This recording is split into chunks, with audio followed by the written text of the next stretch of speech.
धारणी तालुक्यात चालणाऱ्या अवैध रेती तस्करीवर पोलीस व महसूल विभागाची धडक कारवाई। एका महिन्यात 8 ट्रॅक्टर जप्त। गुप्त माहितीच्या आधारे तडाखेबंद कारवाया। या कारवाई मागचं संपूर्ण चित्र आपण पाहणार आहोत फक्त सिटी न्यूजवर। धारणी तालुक्यातील पाट्या, वैरागड आणि टोली गावांमधील नदीपात्रातून बिनधास्तपणे चोरून नेली जात असलेली रेती आता पोलिसांच्या निशाण्यावर आली आहे। ठाणेदार अशोक जाधव यांच्या मार्गदर्शनाखाली धारणी पोलिसांनी एका आठवड्यात 6 ट्रॅक्टर पकडलेत। पाट्या गावात 2 ट्रॅक्टर तर वैरागडमध्ये 4 ट्रॅक्टर। तसेच महसूल विभागाच्या माहितीवरनं टोली गावात गडगा नदीतून रेती चोरून नेत असलेले 2 ट्रॅक्टर मंडळ अधिकारी उमाडे व पथकाने पकडलेत। सर्व ट्रॅक्टर धारणी तहसील कार्यालयात आणण्यात आले असून पुढील कायदेशीर कारवाई सुरू आहे।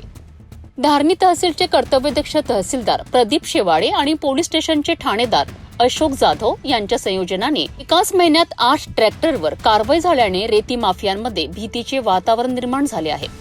मात्र सूत्रांच्या माहितीनुसार मध्य प्रदेशातील सीमावर्ती गावातून आणि धारणी तालुक्यातील रत्नापूर, दिया, हरदोली, कढाव, हरिसाल या गावांतील नद्यांमध्ये दिवसा रेती साठवली जाते आणि रात्री चोरीने ट्रॅक्टरने बाहेर नेली जाते।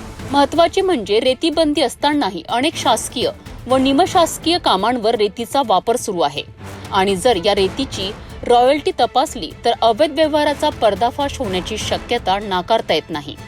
धारणी पोलीस व महसूल विभागाने केलेली ही कारवाई खरोखरच उल्लेखनीय आहे। पण मुख्य प्रश्न हाच, रेती चोरी कधी थांबणार? दिवसा साठा आणि रात्री चोरी हे चक्र तोडण्यासाठी प्रशासनाला आणखी सक्त आणि तांत्रिक उपाययोजना कराव्या लागतील। तुमचं मत काय? आम्हाला नक्कीच कळवा।